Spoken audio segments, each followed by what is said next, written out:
एक समय था जब मुंबई की टेक्सटाइल मिल्स पूरी दुनिया में मशहूर हुआ करती थी। मुंबई में उस समय 130 से ज्यादा मिल्स मौजूद थी। 1980 के दशक में हुई बॉम्बे ग्रेट टेक्सटाइल स्ट्राइक का नाम दुनिया की सबसे लंबी स्ट्राइक्स में शुमार है। इन मिल्स में 3 लाख से अधिक लोग काम किया करते थे। मुंबई की टेक्सटाइल इंडस्ट्रीज को बर्बाद करने के पीछे एक आदमी का अहम रोल माना जाता है, जिसका नाम था दत्ता सामंत।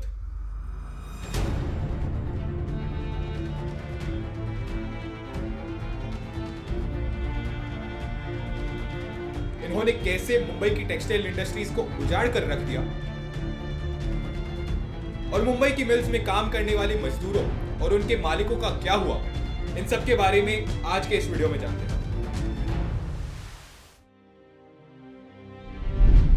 नाना भाई दावर ने सोचा था क्यों ना भारत में कपड़ा मिल लगा दी जाए, जिससे कि कपड़े की लागत में कमी आएगी और लोगों को रोजगार भी मिलेगा। और इसी सोच के साथ उन्होंने Bombay spinning and weaving company की शुरुआत 1854 में की। इसके बाद धीरे धीरे मुंबई में कपड़ा मिलों की संख्या में इजाफा होने लगा। 19वीं सदी के अंत तक मुंबई कपड़ा मिल इंडस्ट्रीज का एक गढ़ बन चुका था। यहां पर कपड़ा भारत सहित विदेशों में भी प्रसिद्ध हो रहा था। लाखों लोगों को मिल्स में रोजगार भी मिल रहा था। इन मजदूरों के हक और अधिकारों के लिए आवाज उठाने के लिए राष्ट्र मिल मजदूर संघ का गठन किया गया। 1960 और 70 के दशक में थाने में स्थित कपड़ा मिलों में अव्यवस्था का दौर शुरू हो गया था। मिलों में काम करने वाले कामगार अपनी मांगे मंगवाने के लिए हड़ताल का सहारा लेने लगे थे। एक के बाद एक कई मिलों में मजदूरों ने इस तरह से अपनी मांगे उठाई। हड़ताल से सबसे अधिक असर मिलों के ओनर्स के ऊपर पड़ता था, क्योंकि इस तरह उनका पूरा काम ठप पड़ जाता था। और 1960 और 70 के ही दशक में महाराष्ट्र में एक नया चेहरा उभर कर सामने आता है, जो इन इंडस्ट्रीज का रुख बदल कर रख देता है। इस आदमी का नाम था दत्ता सामंत। उनका जन्म 21 नवंबर 1932 को हुआ था। उन्होंने एमबीबीएस किया था और गरीबों का इलाज करना अपने जीवन का मुख्य उद्देश्य बना लिया था। घाटकोपर इलाके में दत्ता सामंत ने अपना क्लिनिक खोला। उनके क्लिनिक में इलाज कराने वाले लोगों में मजदूर और उनके परिवार के लोग अधिक होते थे। दत्ता सामंत कितने ही लोगों से इलाज के लिए पैसे भी नहीं लेते थे और दवाइयां भी मुफ्त में देने लगे। दत्ता सामंत ने मजदूरों के हक में अपनी आवाज को बुलंद करना शुरू किया। उन्होंने मिल एसोसिएशन के मालिकों के खिलाफ एक मोर्चा खोल दिया। असल में वे मजदूरों के वेतन को बढ़ाने के लिए मांग कर रहे थे। दत्ता सामंत मजदूरों से कहते थे कि वे हड़ताल पर बैठ जाएं, इससे मालिकों को नुकसान होगा और उसकी भरपाई करने के लिए वे जरूर उनका वेतन बढ़ाएंगे। दत्ता सामंत ने अंपायर डाइंग नाम की मिल में सबसे पहली सफल हड़ताल कराई। इस हड़ताल के बाद वर्कर्स की वेतन में 200 रुपए महीने की बढ़ोतरी हुई थी। इससे दत्ता सामंत को और अधिक पहचान मिलने लगी। धीरे धीरे वे अन्य टेक्सटाइल मिल्स में भी यही पैंतरा अपनाने लगे। दत्ता सामंत मजदूरों के लिए काम किया करते थे, लेकिन बहुत से लोगों का ऐसा मानना था कि इसके पीछे उनका एक एजेंडा था। वो राजनीति में अपनी पैठ मजबूत करना चाहते थे। बड़े बड़े नेताओं के साथ उनकी अच्छी खासी पहचान हो गई। साल 1972 में दत्ता सामंत पहली बार विधानसभा का चुनाव लड़े और जीत हासिल की। टेक्सटाइल मिल्स में वो जो हड़ताल कराया करते थे वो सरकार की नजरों में अवैध थी। दत्ता सामंत का चेहरा इतना बड़ा हो गया था कि राष्ट्र मिल मजदूर संघ मात्र एक औपचारिक संगठन बनकर रह गया था। उनकी अपनी यूनियन में लोग जुड़ने लगे थे। अब वे मजदूरों के नेता बन गए थे।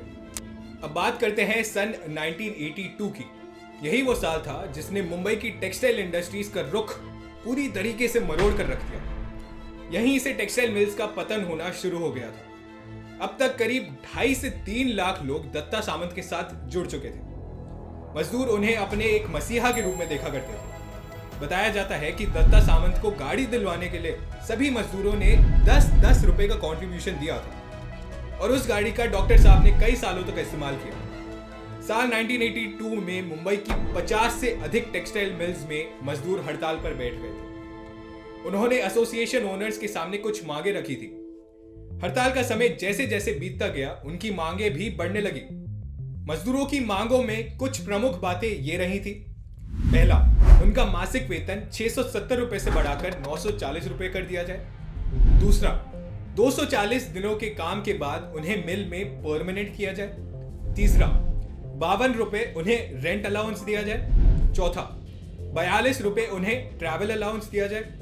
पांचवा, 30 रुपए उन्हें बच्चों की एजुकेशन के लिए दिया जाए। इसके अलावा प्रिविलेज लीव, मेडिकल लीव और कैजुअल लीव की मांगे भी मजदूरों ने की। महाराष्ट्र की सरकार ने बॉम्बे मिल ओनर्स एसोसिएशन से कह दिया था कि कोई भी मजदूरों की मांगों के आगे न झुके। सरकार और मिल एक साथ मिल गई थी। मजदूरों की मांग किसी ने भी नहीं सुनी। सरकार का कहना था कि यदि आज टेक्सटाइल मिल के मजदूरों की मांग हमने मान ली तो कल को अन्य इंडस्ट्रीज में भी मजदूर ऐसा ही करेंगे। 18 जनवरी 1982 के दिन हड़ताल शुरू हुई थी और यह स्ट्राइक करीब 18 महीने तक चली थी। इसे बॉम्बे ग्रेट टेक्सटाइल स्ट्राइक कहा गया था। मजदूरों ने धमकियां दे दी थी कि वे मशीनें तोड़ देंगे, मिल्स में आग लगा देंगे। कई जगह विरोध प्रदर्शन की खबरें भी सामने आई थी, लेकिन बहुत बड़े पैमाने पर मिल्स को नुकसान नहीं पहुंचाया गया था। मिल ओनर्स को लगातार नुकसान हो रहा था। उन्होंने अपनी मिल्स को मुंबई के बाहर शिफ्ट करना शुरू कर दिया। कई मिल्स को सूरत तो कुछ मिल्स को मुंबई के बाहर भिवंडी इलाके में शिफ्ट कर दिया गया। ये सभी टेक्सटाइल मिल्स मुंबई के सेंटर में स्थित थी। उस समय मुंबई में विकास भी काफी तेज रफ्तार से हो रहा था, तो मिल ओनर्स ने अच्छे पैसों में सरकार को और बिल्डर्स को अपनी जमीनें बेची। हड़ताल से जो उनका नुकसान हुआ था उसकी पूरी भरपाई उन्होंने जमीन बेचकर कर ली थी। 18 महीनों तक चलने वाली स्ट्राइक पूरी तरीके से नाकाम रही। मजदूरों की मांग के आगे सरकार और मिल एसोसिएशन न तो झुकी, बल्कि इसके बाद 2.5 लाख से अधिक मजदूरों की नौकरियां चली गई। इतने सारे लोग मुंबई में अचानक से बेरोजगार हो गए। 50 से अधिक मिल्स पर ताला लग गया था। भले ही हड़ताल विफल रही, लेकिन दत्ता सामंत की लोकप्रियता पर इससे कोई असर नहीं पड़ा। 1984 में जब देश भर में कांग्रेस का बोलबाला था, राजीव गांधी देश के प्रधानमंत्री बने थे। उसी साल कांग्रेस के खिलाफ उन्होंने चुनाव लड़ा और जीत दर्ज कर संसद में अपनी जगह बनाई। अब बहुत से मजदूर बची कुची मिल्स में काम करने लग रहे थे, लेकिन इस बार उनके साथ पहले से भी बुरा बर्ताव किया जाने लगा। मालिक अपनी मर्जी से उनकी सैलरी तय किया करते थे और अब मजदूर अपनी आवाज उठाने के भी काबिल नहीं रहे थे, क्योंकि वे जानते थे कि अब इससे कुछ नहीं होने वाला। जिन जगहों पे मिल्स मौजूद थी वहां बड़े बड़े मॉल्स और इमारतें बनने लगी। वहीं दूसरी ओर दत्ता सामंत एक प्रसिद्ध राजनेता बन गए थे। आम लोग अभी भी उनकी काफी इज्जत किया करते थे। बताया जाता है कि उनका स्वभाव हमेशा से ही लोगों के प्रति नरम रहा है।